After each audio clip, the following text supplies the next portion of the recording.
Le comté de Marouvitsk est un ensemble de 3 villages situés à environ 20 km de Mouramang. C'est une région à fort potentiel agricole, dominée par la culture du riz, du manioc et l'exploitation forestière. Le manioc est produit pour ses tubercules riches en amidon. Avec le riz, il entre dans la composition du menu quotidien des familles. À Marouvitsk, il est aussi exploité pour la production industrielle de tapioca et de fécule. Située en lisière de forêt, la féculerie offre un cadre agréable pour ses visiteurs. Nous sommes arrivés à la féculerie en fin de journée, raison pour laquelle il n'y avait plus de produits en début de chaîne de fabrication. L'équipe de service nous a quand même fait visiter l'usine et expliquer le processus de fabrication de la fécule. C'est ici que commence le broyage du manioc et on le verse ici. L'usine a aujourd'hui plus de 100 ans et se visite comme un musée. Nous avons donc fait un retour dans le passé et découvert à quoi ressemblait l'usine du temps de nos grands-parents.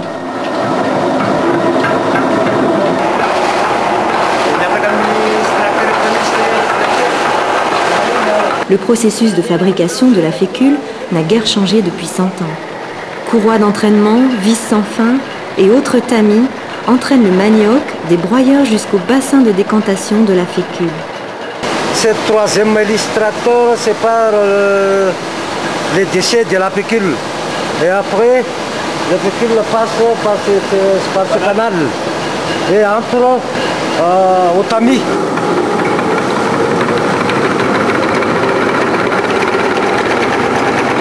C'est ce qu'on appelle la tamis 220.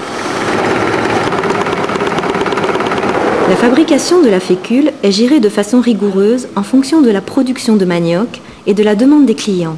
Tout est consigné sur papier. Entrez dans ce bassin, la fécule reste 4 jours là-dedans. Au 5e jour, on transporte la fécule ici.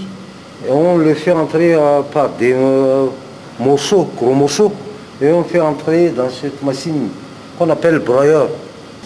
Pour broyer, on fait passer le fécule sur les tablettes et après on le fait entrer au tunnel pour le séchage.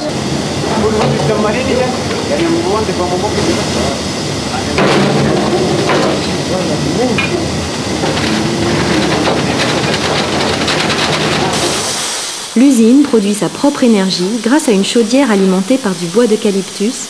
Elle produit l'électricité pour l'usine et de la chaleur pour le séchage de la fécule. Cette chaudière, achetée d'occasion dans les années 50, a servi au début du XXe siècle sur un bateau naviguant dans les eaux de Terre-Neuve.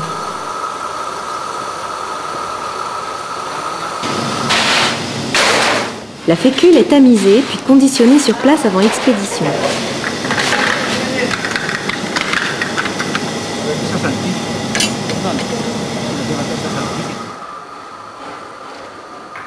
On fait passer la fécule en grain à ce broyeur pour avoir de la fécule bleutée. L'usine de Marouvitsk, dernière féculerie en activité à Madagascar à ce jour, fait aujourd'hui partie du patrimoine malgache. Avec l'âge et un entretien des plus rigoureux, elle a su garder sa capacité de production. Les produits sont essentiellement vendus pour la consommation locale. Une petite partie seulement est exportée vers l'Europe et la Réunion. L'usine fonctionne toute l'année. Elle est alimentée par du manioc exploité sur environ 1500 hectares.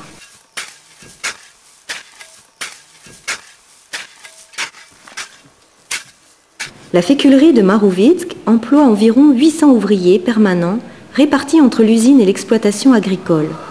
À elle seule, elle fait vivre près de 5000 personnes. Une des particularités de la féculerie de Marouvitsk est qu'elle dispose aussi de ses ateliers en mécanique, ébénisterie et ferronnerie. Ces ateliers répondent d'abord aux besoins de l'usine, mais offrent également leurs services aux habitants des villages environnants. L'atelier mécanique ressemble plus à un musée qu'à un garage. On y trouve quelques outils et tracteurs très anciens.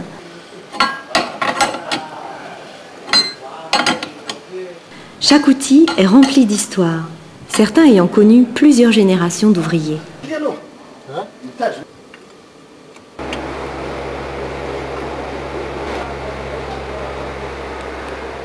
Les outils sont vieux et usés, mais n'en sont pas moins entretenus. La rigueur est omniprésente. Même les consignes de sécurité sont affichées dans chaque atelier.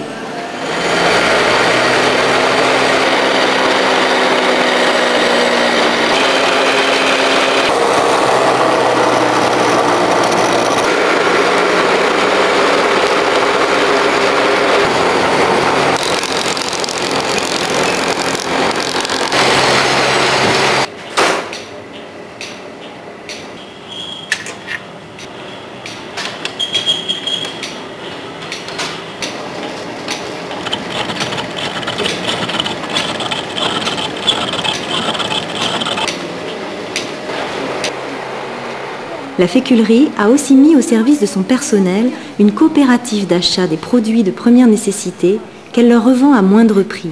Cela permet de garantir un certain pouvoir d'achat, particulièrement pour les familles les plus démunies. L'économa a été mis en place par Madame Ramboussène pour aider les ouvriers de la féculerie. On ne fait aucun bénéfice ici. Tout ce que vous voyez est très bon marché. Il y a des cahiers, du savon, des vêtements.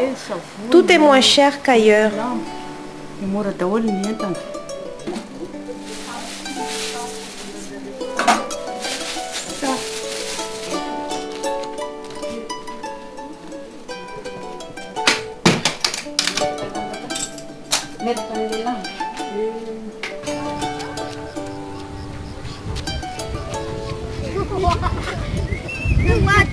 Les bâtiments de l'école primaire de Marouvitsk sont prêtés par la féculerie. Située en lisière de forêt, l'école offre un cadre de travail agréable pour les enfants, allant de la maternelle au CM2.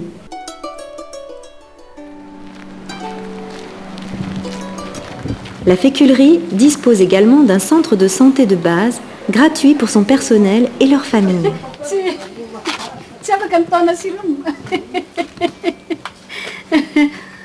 Ici, c'est la salle de consultation qu'on a fait les consultations prénatales aussi se fait ici. Et à côté, c'est la salle de soins.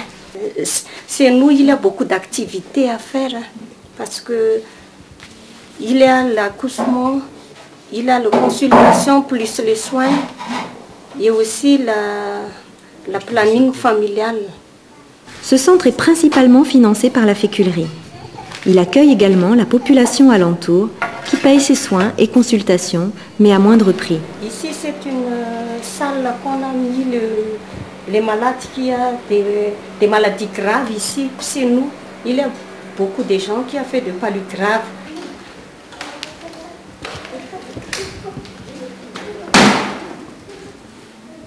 Voilà une table plus simple qu'on voit ici dans la campagne, dans le poste de campagne. Tous les médicaments qu'on va utiliser ici, c'est la féculerie qui paye, sauf pour les vaccins.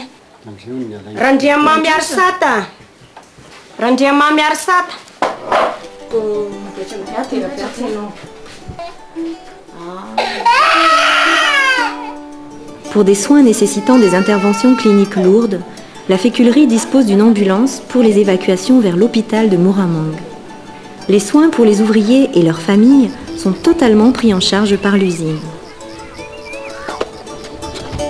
Au fil des années, s'est tissé autour de l'usine tout un ensemble d'activités qui répondent aux besoins de fonctionnement de l'usine, mais aussi aux besoins primaires de la population, comme la santé, la scolarisation des enfants, l'approvisionnement en produits de première nécessité.